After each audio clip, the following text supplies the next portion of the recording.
Jadi konsentrasi kita sekarang, termasuk saya, ternyata bukan itikaf tapi mudik.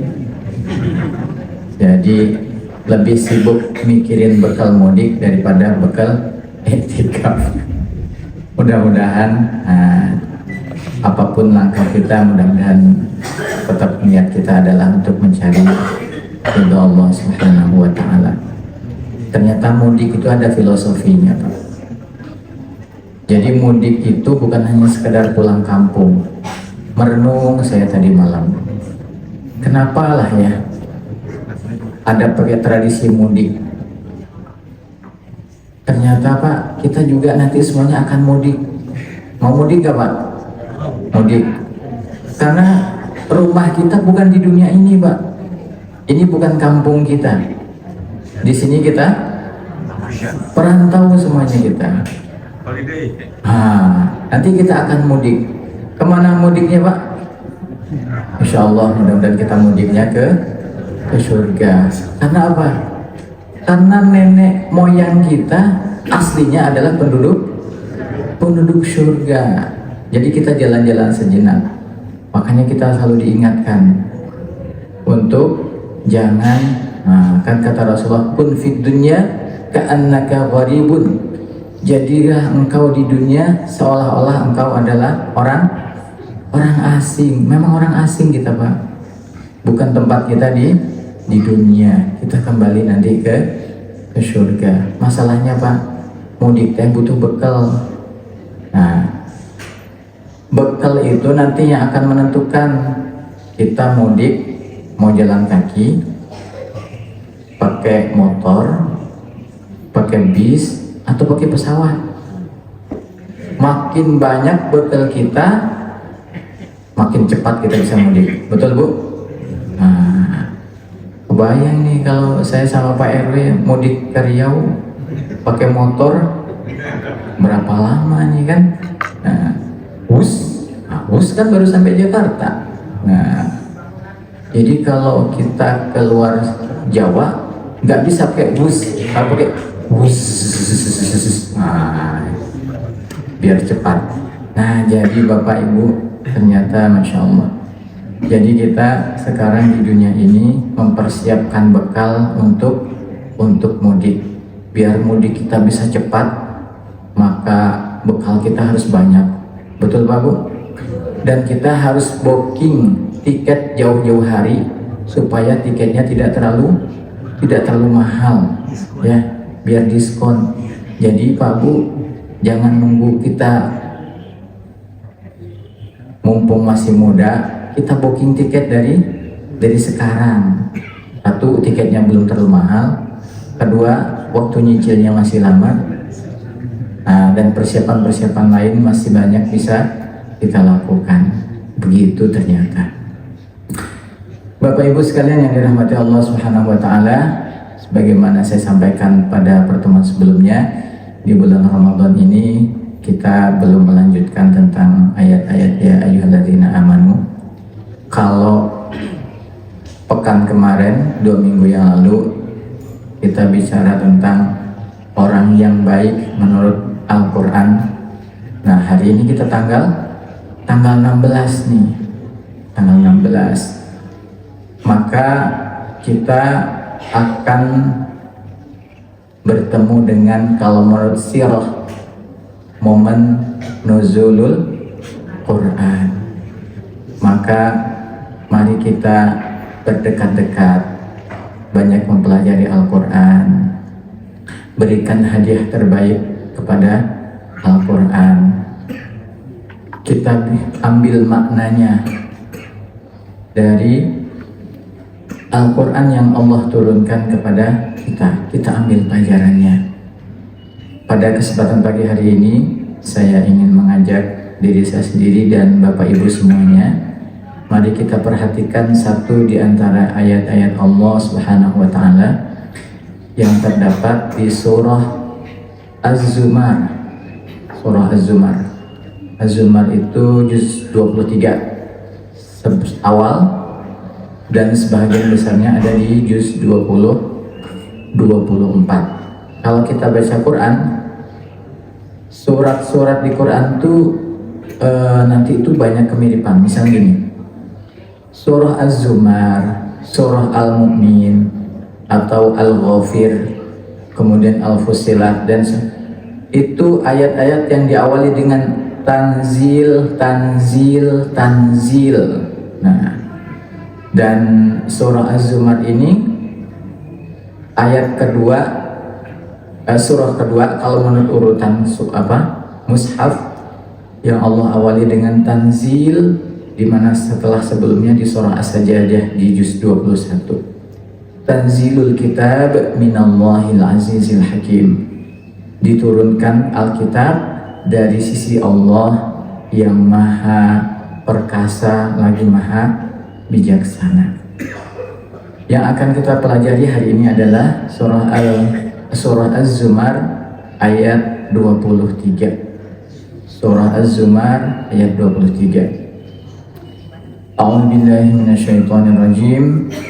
Allahu nazzala ahsanal hadisi kitaban mutasyabiha masani taqsha'irru minhu juludul ladzina yakhshawna rabbahum thumma talinu juluduhum wa qulubuhum ila dzikrillah. Dzalika hudallahi yahdi bihi man yasha' wa man yudlilillahu fama lahu min hadi. Surah Az-Zumar ayat 23. Artinya kurang lebih ini. Allah nazzala, yang telah menurunkan, ahsanal hadis, perkataan terbaik, masani, yang berulang-ulang, taqsha'irru minhu juludul ladzina yakhshawna rabbahum, bergetar kulit orang-orang yang takut kepada Allah. Summa, kemudian talinu juluduhum, tenang kulit-kulit mereka, wa qulubuhum, dan hati-hati mereka. Kulub bahasa Arab, bukan kulub bahasa Sunda. Talinu juluduhum wa qulubuhum. Kenapa kulit dan hati mereka tenang? Ila dzikrillah, karena mengingat Allah. Dzalika, demikian itulah, hudallah, Allah memberikan petunjuk, yahdi bihi, dengan Alkitab, yahdi man yasha', Allah memberikan petunjuk kepada siapa yang Allah kehendaki. Allah memberi petunjuk kepada siapa yang Allah kehendaki. Wa man yudlilillahu fama lahu min had. Dan barang siapa yang Allah sesatkan, fama lahu min had, maka tiada baginya penolong, pemberi petunjuk.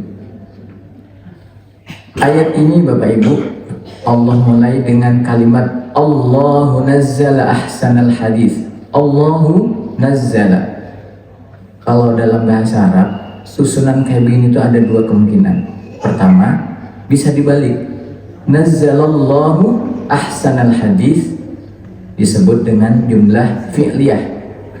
Tapi di sini Allah meletakkan objeknya itu di awal, atau kalau dalam bahasa Indonesia itu mubtada sebagai objek. Allahu nazzala. Dan kata nazzala, Allah menggunakan pilih katanya nazzala. Bapak Ibu kalau baca Quran perhatiin enggak? Di Quran itu ada kata nazzala, ada kata nazala, ada kata anzala. Itu artinya beda-beda, Pak. Nah, kalau nazala itu artinya turun. Naik pesawat sampai turun. Nah, ada kata nazala. Nazala itu artinya, nah, kalau nazala itu kan tadinya turun. Berarti kalau turun, yang turun siapa? Ya objeknya itu sendiri. Kalau kata Ustadz kemarin, Pak Edi turun. Nah, berarti Pak Edi itu yang turun. Menggunakan kata nazala. Kata kedua, nazala artinya menurunkan. Kalau menurunkan berarti ada yang menurunkan, ada yang diturunkan.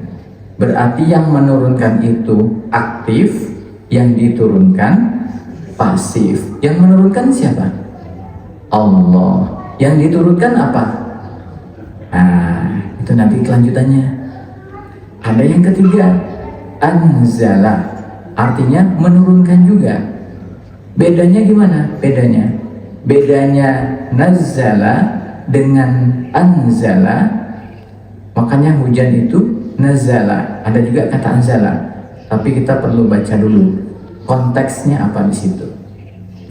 Kalau nazala itu turun, kayak kita turun dari bis. Satu turun, berikutnya turun, ikannya turun, gitu kan? Kalau anzala kayak apa ya? Jadi kalau misalnya ada penumpang 20 turun langsung loncat dari truk bareng semuanya, truk, itu namanya anzala. Itu kalau orang turun dari truk. Tapi kalau orang turun dari bis itu nazala. Turunnya itu satu-satu, turun sedikit. Nah, kemarin saya kultum Pak mentadaburi ayat ke-9 surah Qaf. Wa nazzalna minas samaa'i ma'an mubarakan. Allah turunkan air dari langit. Turunkan air dari langit, di mana air itu berkah. Kata yang digunakan itu nazala, Pak. Hujan itu kan bisa hujan dari jam 4, sekarang mah bisa dari jam 5 sampai jam 9 malam, ya kan? Bayangin Pak, kalau hujan yang turun dari jam 3 sampai jam 9 malam, itu kan menggunakan kata nazala, sedikit turun gitu. Bayangin kalau air yang segitu itu pakai anzala, langsung kebayang nggak Pak? Ya. Yang ada bukannya jadi nikmat, tapi malah jadi musibah. Tapi turunnya bertahap juga banyak jadi musibah tuh di Bogor. Nah, itu mah beda lagi pembahasannya. Nah, ya, itu mah sudah ada campur tangan. Zaharul fasadu fil barri wal bahr bima kasabat aydin nas. Kerusakan di muka bumi ini ya disebabkan oleh ulah manusia itu sendiri. Sudah tahu itu kawasan perkebunan jadi bangunan. Nah, ya begitu akibatnya. Nah, Allah Subhanahu wa taala menggunakan kata nazzala, menurunkan Al-Qur'an dengan bertahap. Tapi ada juga tuh kalau di surah Al-Qadar bukannya inna anzalna, ya betul. Nah, kapan Al-Quran itu diturunkan secara sekaligus dan kapan Al-Quran itu diturunkan secara bertahap? Karena ternyata Al-Quran itu diturunkan dua kali. Pertama dari Lauhul Mahfuz ke Baitul Izzah di langit dunia. Nah, dari langit dunia inilah yang diturunkan oleh malaikat Jibril kepada Nabi Muhammad SAW secara bertahap. Makanya kalau kita baca tentang kan Quran itu ada dua, ada Quran tartib nuzuli, ada tartib mushaf. Kalau tartib mushaf itu kan Al-Fatihah, Al-Baqarah, Ali Imran, An-Nisa dan selanjutnya. Kalau tartib nuzuli nggak begitu. Pertama surah Al-Alaq, kedua ada yang menyebutkan surah Al-Qalam, ada yang menyebutkan surah Al-Muzammil, ada yang menyebutkan nanti berikutnya Al-Muddathir dan lain sebagainya. Nah, ternyata di antara manfaat kenapa Allah turunkan Al-Quran itu bertahap itu adalah kadzalika linusabbita bihi fuadak, untuk mengokohkan hatimu. Nabi kata Allah, untuk mengokohkan hatimu. Jadi dengan diturunkan Al-Quran itu secara bertahap, itu memudahkan Nabi Muhammad dan kita semuanya, umat Nabi Muhammad, sahabat pada khususnya, jadi mudah karena Al-Quran diturunkan bertahap, sedikit dipelajari, sedikit dipelajari. Makanya Pak Bu, kalau kita baca sirah, Umar bin Khattab itu selesai surah Al-Baqarah berapa lama? 12 tahun surah Al-Baqarah. Apa Umar bin Khattab tuh nggak pinter? Pinter Pak, pinter. Cuman belajarnya sahabat tuh beda sama kita. Belajar 10 ayat, dipelajari, dipahami, diamalkan. Sudah jadi amal, baru belajar lagi berikutnya. Jadi karena memang Al-Quran itu diturunkan hudal linnas, sebagai petunjuk, nah mereka mah belajarnya sedikit-sedikit dipahami, kemudian jadi amal, maka mereka kokoh. Maka jangan heran kalau kita, Masya Allah, kok ada ya sahabat yang imannya setebal itu, kok ada ya sahabat yang imannya sekokoh itu. Seorang Bilal bin Rabah, seorang budak yang disiksa demikian rupa oleh majikannya, tidak bergeming, tetap apa yang dikatakan? Ahad, ahad, ahad. Para hartawan mereka ini tidak asa-asa untuk bersedekah teh, ya. Sampai satu kisah, ayahnya Abu Bakar itu kan tunanetra, Abdullah bin Quhafah itu nggak bisa melihat. Ketika Abu Bakar itu diajak oleh Rasulullah untuk berhijrah, bapaknya itu yang biasa, kan biasanya kakek lebih sayang Kak Icu daripada orang tuanya. Begitu pergi, bapaknya tuh nanya, Asma, apa yang ditinggalkan bapakmu untuk kalian? Asma teh ngumpulin batu Pak, dikantongin. Terus kata Asma, dipegangin ke tangan kakeknya, ini yang ditinggalkan ayah untuk kita. Apa Pak? Batu. Asma tapi nggak bohong, dan memang itu yang ditinggalkan, nggak ada yang ditinggalkan. Cuman Abdullah bin Quhafah nyangka kalau yang ditinggalkan di karung itu adalah harta benda. Begitu pengorbanan sahabat itu untuk berjuang, untuk jihad itu sampai seperti itu. Umar bin Khattab, Utsman bin Affan, kalau kita baca sejarah-sejarah tentang kedermawanan mereka, Masya Allah, di perang Tabuk, di masa sulit itu, di mana salah satu disebut masa itu adalah Jayshul Usrah, tentara yang sulit. Nabi mengumpulkan harta untuk berperang ketika itu. Ada yang hanya datang dengan membawa setangkai kurma. Tapi begitulah keimanan mereka ketika mendapati seruan dari Rasulullah, mendapati seruan dari Allah Subhanahu wa taala. Nah, Allah turunkan nazzala ahsanal hadis. Ulama sepakat bahwa yang dimaksudkan ahsanal hadis, ahsan itu kalau dalam bahasa Arab misalnya isim tafdil, untuk melebihkan. Kalau cek bahasa orang Indonesia mah pangpalina, gitu, pangpalina. Ahsanal hadis, perkataan terbaik. Kenapa perkataan terbaik? Karena ini adalah kalimat Allah. Allah itu maha baik dan terbaik, dan yang dikatakan juga pasti yang terbaik dan selalu baik. Beda dengan kita manusia, kadang baik, kadang baik-baik, gitu kan? Kalau baik nggak? Baik. Kalau baik-baik, awas nih, ada udang di balik batu nih kalau baik-baik nih. Nah, gitu. Ahsanal hadis yang dimaksudkan situ adalah Al-Quran. Allah mendeklarasikan bahwa Al-Quran adalah perkataan yang terbaik. Baik dari sisi apanya? Baik dari sisi keindahan kata-katanya, baik dari sisi susunan hurufnya. Itu begitu kata para ulama tafsir. Makanya Pak, coba perhatikan kalau kita baca Quran, di surah-surah tertentu itu ujungnya sama kayak puisi gitu. Misalnya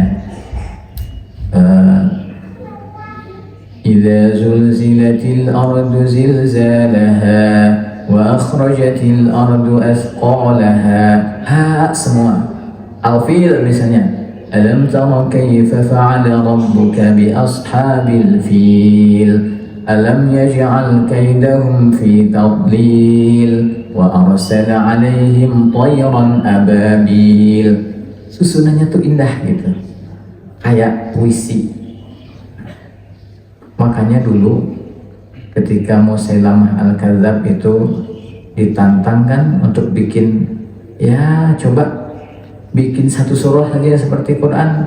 Nah, kan dia bikin surah tuh Musailamah tuh, fil wa ma adraka ma fil lahu dhillun tawil gitu kan. Apa? Fil, gajah. Apa itu gajah? Tahukah kamu gajah? Lahu dhillun tawil, gajah yang memiliki apa Pak? Apa yang panjang itu apa namanya? Gajah itu adalah yang memiliki belalai yang panjang. Nyata pegawaian Musailamah gitu tah. Nah, jadi mencoba untuk menjawab tantangan Al-Quran dengan membuat surahnya disengserikan itu. Baca surah Thaha. Thaha ma anzalna 'alaikal Qur'ana litashqa illa tadhkiratan liman yakhsha. Ujung-ujungnya sama. Itu kan bukan kebetulan Pak. Masya Allah ya. Susunannya, tanda dan banyak sekali. Jadi ahsanal hadis, dan juga dari sisi maknanya. Kata ulama tafsir, di Quran itu meskipun sama tapi mengandung makna yang berbeda. Meskipun kalimatnya sama tapi mengandung makna yang berbeda.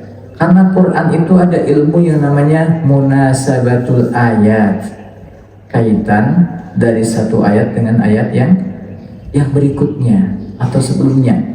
Makanya kan kalau tafsir ada tafsir bil ayat. Ayat ini menjelaskan tentang ayat ini. Ayat ini menjelaskan tentang ayat ini. Ahsanal hadis misalnya di Quran yang kita semuanya hafal. Fabi ayyi ala'i rabbikuma tukadziban. Saya pernah nanya dengan seorang doktor tafsir di Riau. Ustaz, ini fabi ayyi ala'i rabbikuma tukadziban Allah ulang 30 kali artinya sama. Enggak, kata beliau. 31 kali itu beda semuanya. Kenapa? Karena ayat yang mendahulunya juga berbeda.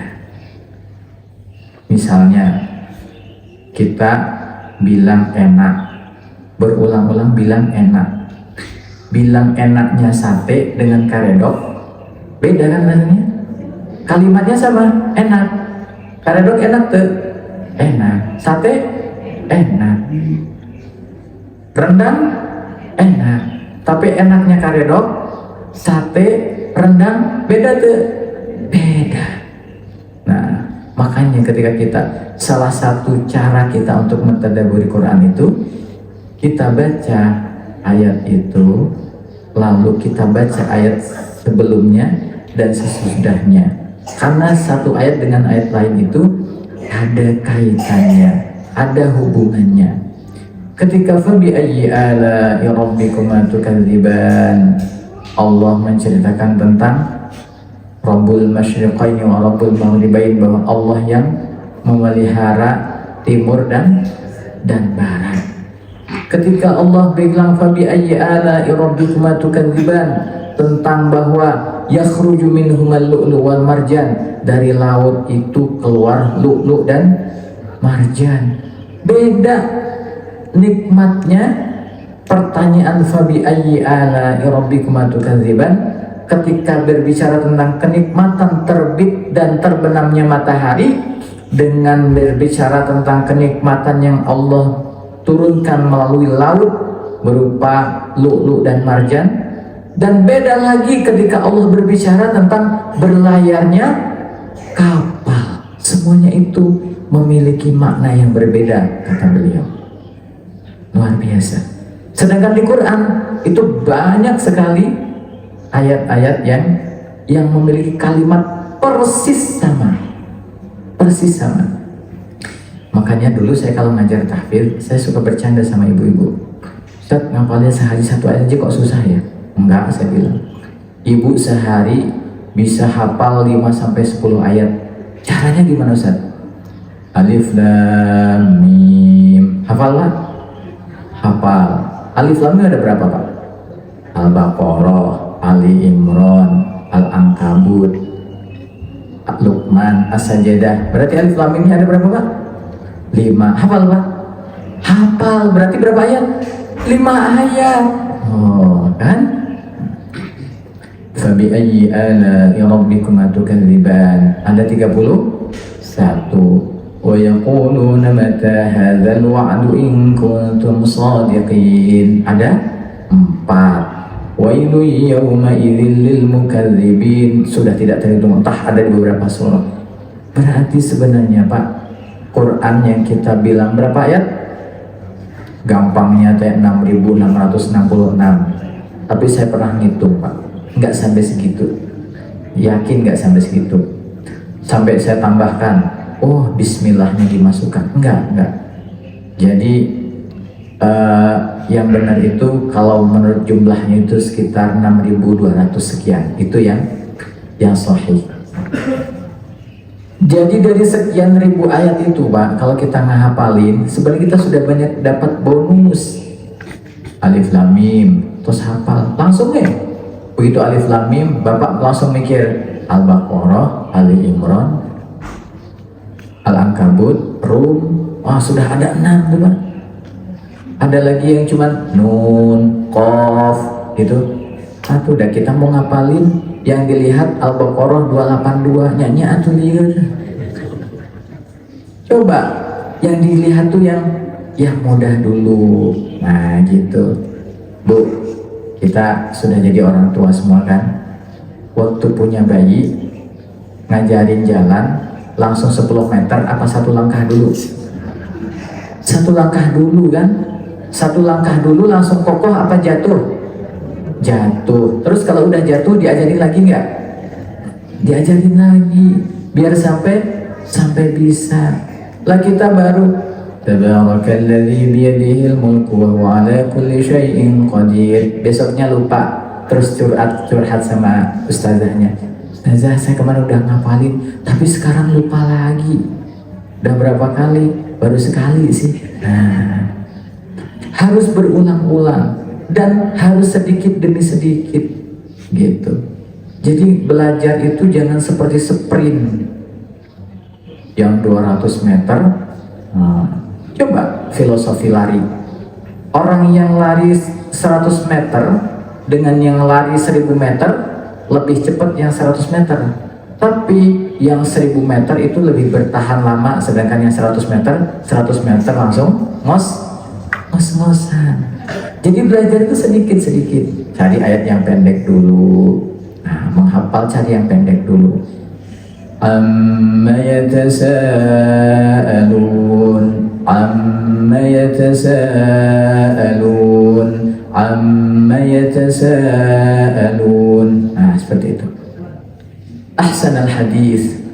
Nah, ketika Allah menyebutkan bahwa Al-Quran adalah ahsanal hadis, maka coba kita lihat kepada diri kita. Sudahkah kita menjadikan Al-Quran itu sebagai ahsanal hadis, sebagai perkataan terbaik dengan cara kita memperlakukan? Kalau sesuatu itu yang terbaik, pasti kita akan memprioritaskan. Akan tetapi memang mungkin karena minimnya pengetahuan kita dan lemahnya iman kita, memang kita masih lebih seru rasanya baca WA daripada baca Quran.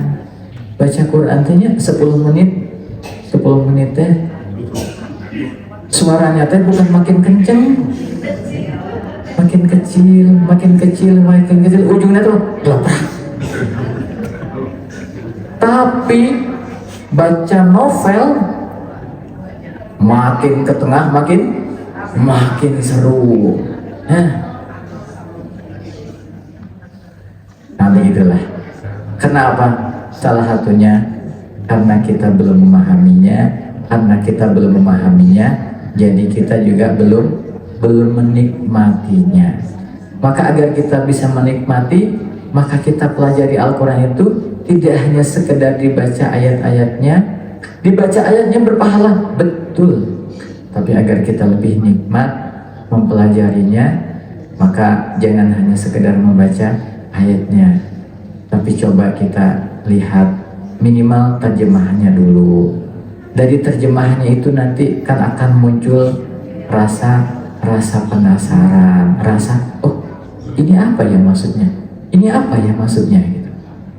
Jadi coba belajar membaca Al-Quran, kita belajar terjemahannya, dan munculkan rasa kepo. Munculkan rasa kepo. Allah Subhanahu wa taala bilang di Quran, banyak sekali diulang-ulang, wala khaufun alaihim wala hum yahzanun. Mereka itu tidak ada rasa khawatir dan tidak ada rasa sedih. Pertanyaan kita, siapa ya yang diberi nikmat oleh Allah, hilang rasa khawatir, hilang rasa sedih? Seperti apa agar kita bisa hilang dari hati kita rasa khawatir dan rasa sedih? Khawatir itu biasanya karena apa, Pak? Karena memikirkan nanti teh gimana ya? Khawatir, gitu kan? Sedih itu biasanya apa? Sedih karena sudah berlalu dan kita tidak mendapatkan apa yang kita inginkan. Nah, dan itu kan rasanya kayaknya dialami oleh semua orang deh, Pak. Benar nggak, Bu? Semua orang itu punya rasa khawatir, punya rasa sedih. Nih, kita mau lebaran kan sudah bingungnya dari sekarang kan? Nah, sudah kepikiran pami hujan wae kieu, mangkaning abi teh bade mudik ka Sukabumi teh. Jalanan banjir teh kumaha. Padahal lebarannya masih 2 minggu lagi, tapi kita sudah mikir dari sekarang. Nah, gagal proyek tahun kemarin, sampai sekarang masih ingat waktu itu ya aku teh. Nah gitu. Bahkan sekarang kan lagi ini ya, biasanya ada reuni kenang-kenangan sama masa SMA tuh masih inget nggak Pak Heru?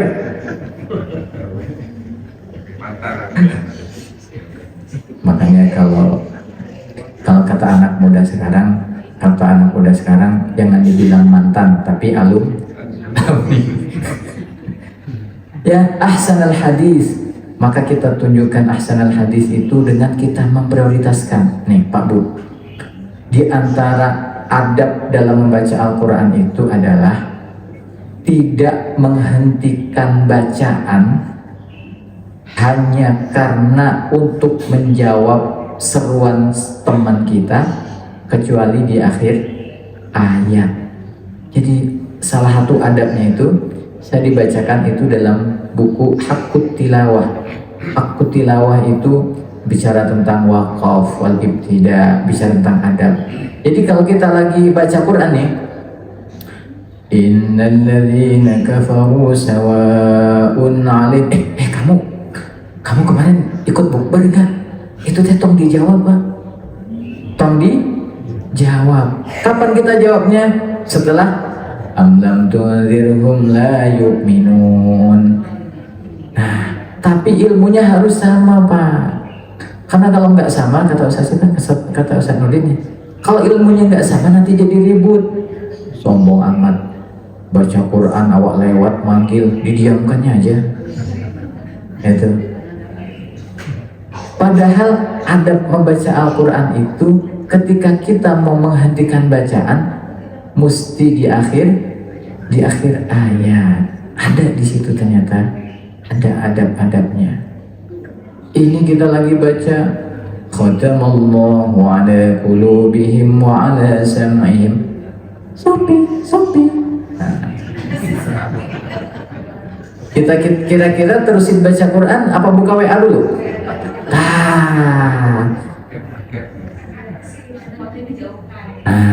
Ahsan al-hadis. Ibu, ya? Tak bermaksud, Bu. Jadi kalau kita baca Quran, coba hal-hal yang mungkin akan mengganggu, jauhkan dulu. Kan kita kalau mau nonton telenovela juga kan kompor di paruman heula kan?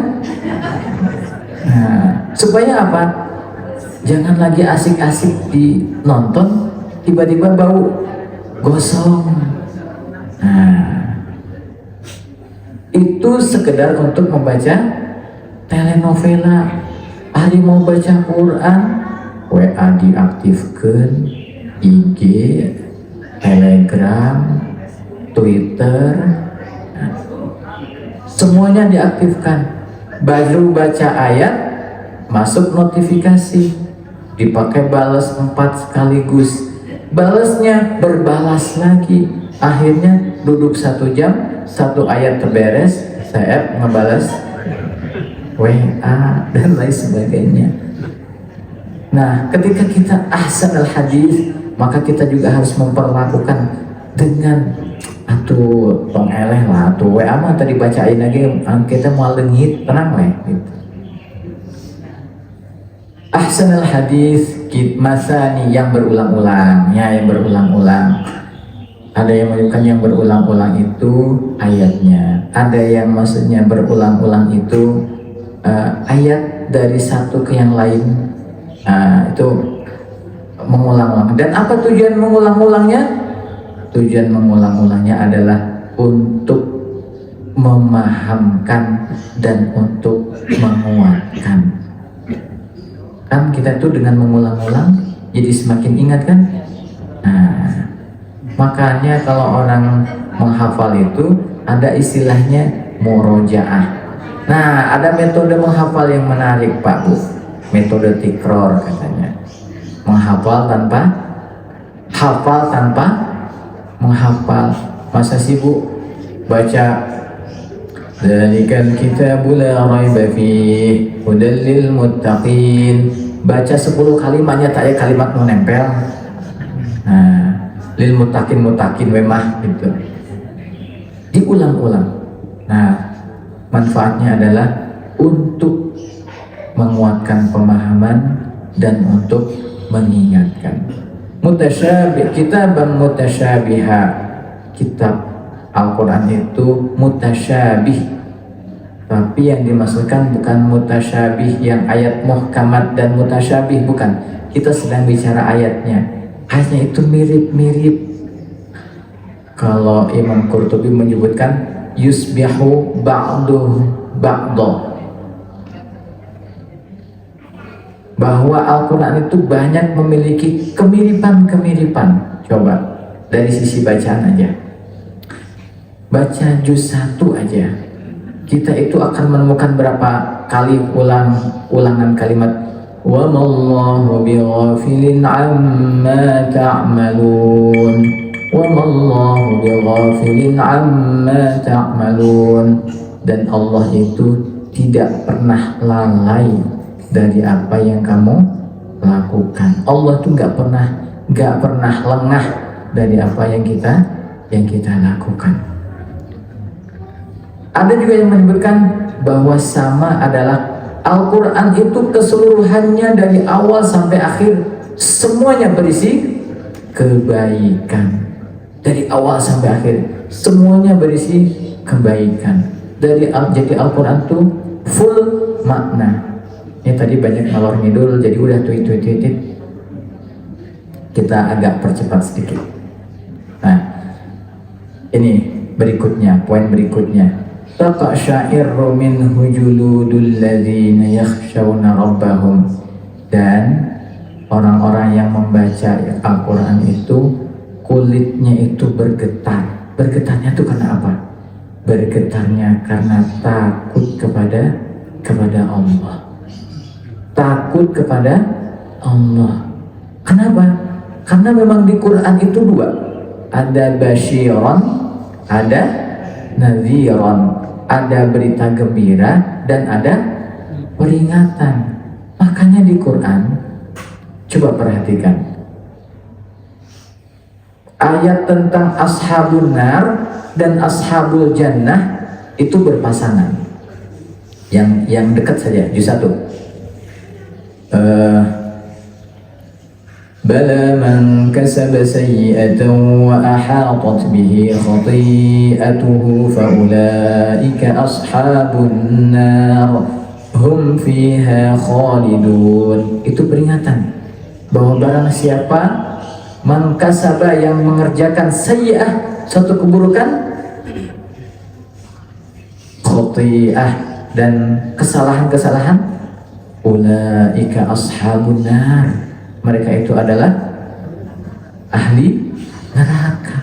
Tapi sebaliknya, setelah itu, walladzina amanu wa amilus shalihat ulaika ashabul jannah. Yang pertama, Allah memperingatkan bahwa orang yang berbuat maksiat dan berdosa, maka dia diancam dengan neraka. Maka seharusnya kita takut membaca ayat ini. Bukannya bacanya malah sambil faulaika ashabun nar sambil ketawa-ketawa. Itu kenapa? Karena berangkat dari kita kurang mentadaburi apa yang kita baca.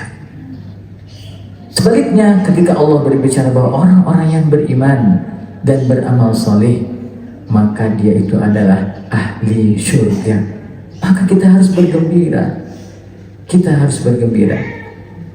Maka taqasha'irru minhu julud.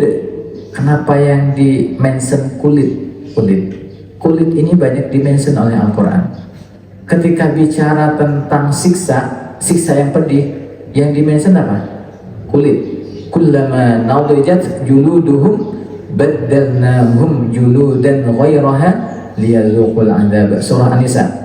Ketika ini gambaran tentang orang yang di neraka, ketika mereka kulitnya telah mengelupas, baddalnahum juludan ghairaha, maka Allah ganti dengan kulit yang lain. Kenapa begitu?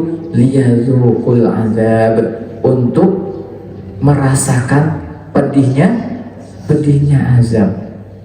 Wallahu alam. Nanti ada yang lebih tahu. Tapi yang pernah saya baca, ternyata tubuh kita ini kalau sudah tidak ada kulitnya, sudah tidak bisa merasakan apa-apa. Betul nggak? Jadi yang membuat kita bisa merasakan panas, dingin, perih. Tapi kalau perih ada dua yang bisa merasakan, kulit dan hati. Hati juga bisa merasa perih. Dan bicara tentang saksi, Allah juga mention kulit. Dan di ayat ini kulit manusia itu bergetar ketika merasa takut. Benar nggak, Bu? Kalau kita lagi merasa takut, kulit kita kan gemetar gitu ya, merinding gitu kan, itu karena apa? Karena takut. Jadi orang yang takut ketika membaca ancaman Allah dan membuat kulit mereka itu menjadi bergetar. Summa talinu juluduhum, tapi kemudian kulit mereka itu menjadi lembut, menjadi tenang, wa qulubuhum, dan hati-hati mereka ila zikrillah, karena mengingat Allah. Ketika saya belajar, salah satu ayat yang ditadabur itu ayat ini, Pak. Jadi ada seorang dokter yang menyampaikan, saya hanya menyampaikan lagi, kan saya mah cuma mubalik menyampaikan. Jadi efek, kan kita tuh diperintahkan untuk tahajud ya, tahajud. Salah satu anjuran tahajud itu kita membaca Al-Quran yang panjang itu di malam hari. Nah, efek bagi kulit, bagi orang yang membaca dengan tadabbur itu, ternyata ketika kulit kita bergetar karena takut kepada Allah Subhanahu wa Ta'ala, kemudian menjadi tenang karena kita mendapatkan berita gembira dari Allah Subhanahu wa Ta'ala, di situ terjadi regenerasi sel-sel kulit. Jadi Bapak Ibu, beliau itu kemudian memberikan contoh tentang seorang yang beliau jumpai yang usianya sudah tua gitu, dan wajahnya tetap terlihat cerah, kata beliau. Wajahnya tetap terlihat cerah. Ternyata setelah ditelusuri, ditanya kebiasaannya, bapak ini terbiasa selain setiap hari berkebun, beliau terbiasa membaca Al-Quran di tengah malam dan selalu berpuasa Senin dan Kamis. Dan beliau orang yang tidak pernah putus dari wudhu. Ternyata berpengaruh. Jadi orang-orang soleh itu katanya, Pak, saya mah katanya saja, melihat wajahnya tuh senang katanya. Betul Pak? Ya, beda dengan, mohon maaf, kan kalau ngelihat preman baru ngelihat penampakan wajahnya aja udah serem kan? Nah gitu. Itu salah satunya adalah pengaruh karena bergetarnya hati, takut kepada Allah ketika diberi peringatan dan ancaman oleh Allah, dan bergembira ketika mendapatkan kabar baik dari Allah, bahwa orang yang beriman dan beramal saleh akan diberi surga oleh Allah Subhanahu wa Ta'ala. Yang tentang keindahan surga banyak sekali Allah gambarkan. Di antaranya di surah Muhammad, masalul jannati allati wa'idal muttaqun tajri fiha anharum mimma in ghairi asin. Nah, jangan diterjemahkan kayak anak sekarang yang di dalamnya ada sungai-sungai yang airnya tidak asin. Mimma in ghairi asin wa anharum min labanin, air sungai dari susu dan lain sebagainya. Dan bahkan ketika kita mentadaburi, Pak, surga itu kan sering digunakan kalimat tajri min tahtihal anhar. Tajri itu berasal dari kata jara yajri, mengalir, tapi mengalirnya tuh mengalir pelan, kemudian ada suara gemercik air. Gimana Pak? Kebayang nggak suasananya? Kalau saya karena terbiasa menggunakan telinga jadi kebayang, Pak. Coba Pak, hari ini kita warga perkotaan, salah satu kenapa kita bikin kolam ikan di depan, ya kan? Dikasih air mancur kecil, kan? Kita duduk di pinggir kolamnya gitu, terdengar indah kan ya Pak ya? Nah, itu DP surga Pak. Itu DP surga. Yang aslinya nanti lebih indah lagi. Nah, kita dengan berita-berita itu hati kita menjadi senang, gembira. Nah gitu. Dzalika hudallah yahdi bihi man yasha. Yang demikian itu adalah petunjuk Allah, dan Allah memberikan petunjuk kepada siapa yang dikehendaki. Allah memberikan petunjuk kepada siapa yang dikehendaki. Tapi tugas kita adalah PDKT supaya kita pantas untuk mendapatkan petunjuk. Kata petunjuk itu memiliki akar yang sama dengan kata hadiah. Hadiah itu apa? Hadiah itu pemberian. Kalau hadiah itu pemberian, yang pemberiannya tidak disebabkan oleh apapun.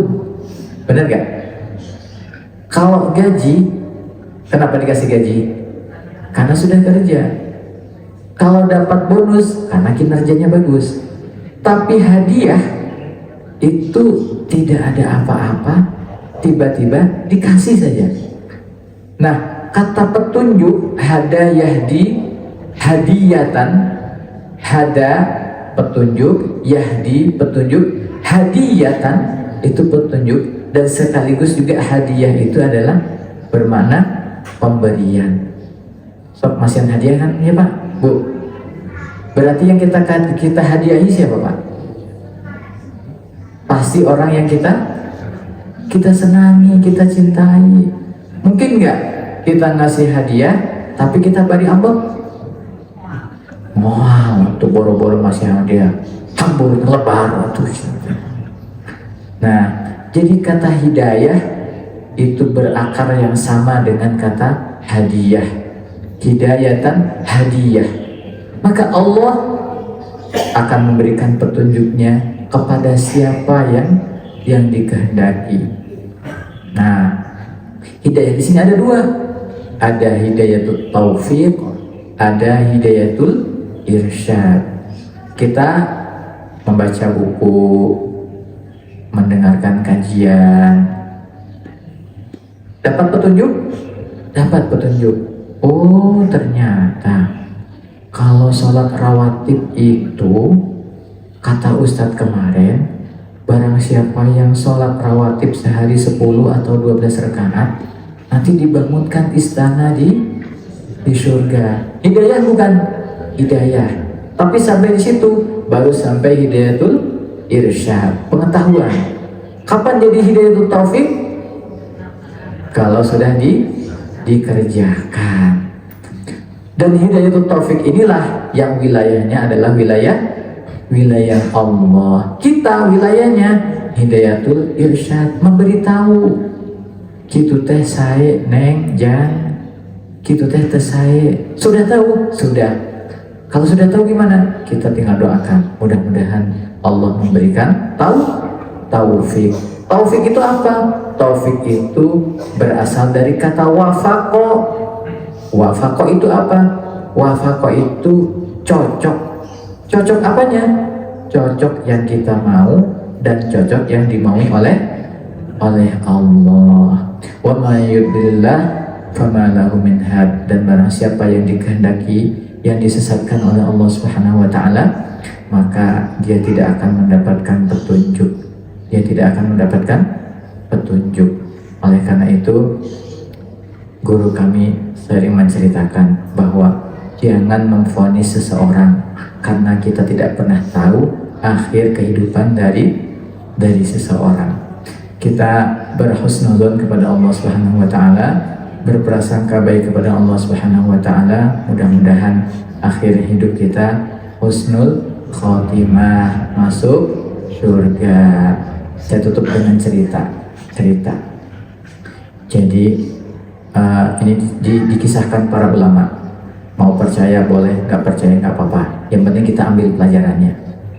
Jadi nanti di akhirat itu akan ada dua orang yang dua-duanya masuk neraka. Dua-duanya masuk neraka. Dipanggillah oleh Allah Subhanahu wa taala. Dipanggil, udah seneng nih, udah seneng. Dipanggil nih dari neraka, kayaknya mau dipindahin nih ke surga. Ternyata setelah menghadap Allah, setelah dihisab sama Allah, disuruh kembali lagi ke neraka. Tapi anehnya orang ini disuruh kembali ke neraka teh malah lari kencang ke neraka teh. Temannya nanya, kamu sudah dikeluarkan dari neraka, sudah tahu pedihnya azab neraka, kemudian Allah suruh kembali lagi ke neraka, tapi kamu berlari dengan cepat. Kenapa? Orang ini berkata, dulu ketika di dunia Saya tidak pernah bersegera untuk melaksanakan perintah Allah. Ini adalah kesempatan terakhir saya untuk patuh dan taat kepada Allah. Yang kedua, ketika disuruh kembali ke neraka, jalan lambat. Ditanya lagi sama yang lain, emang kamu soleh ya waktu di dunia? Kok disuruh sama Allah kembali ke neraka kamu jalan santai-santai begitu? Kata beliau, saya berhusnuzon kepada Allah bahwa sesungguhnya pasti Allah tidak tega untuk menyiksa saya ke dalam neraka. Jadi berprasangka baiklah kepada Allah Subhanahu wa taala, karena Allah dengan segala takdirnya pasti tidak pernah salah. Allah dengan takdirnya pasti ada hikmah dan kebaikan yang ada di sebaliknya. Nah, mudah-mudahan kita bisa mengimani apa yang ditakdirkan Allah Subhanahu wa taala.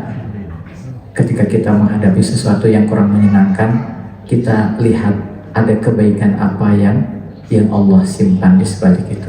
Wallahu a'lam bishawab. Selamat melanjutkan ibadah Ramadan. Mudah-mudahan Allah sampaikan kita kepada akhir dan kita akan menjadi hamba yang muttaqin, bertakwa kepada Allah Subhanahu wa taala. Wallahu a'lam bishawab. Kurang lebihnya mohon maaf. Assalamualaikum warahmatullahi wabarakatuh.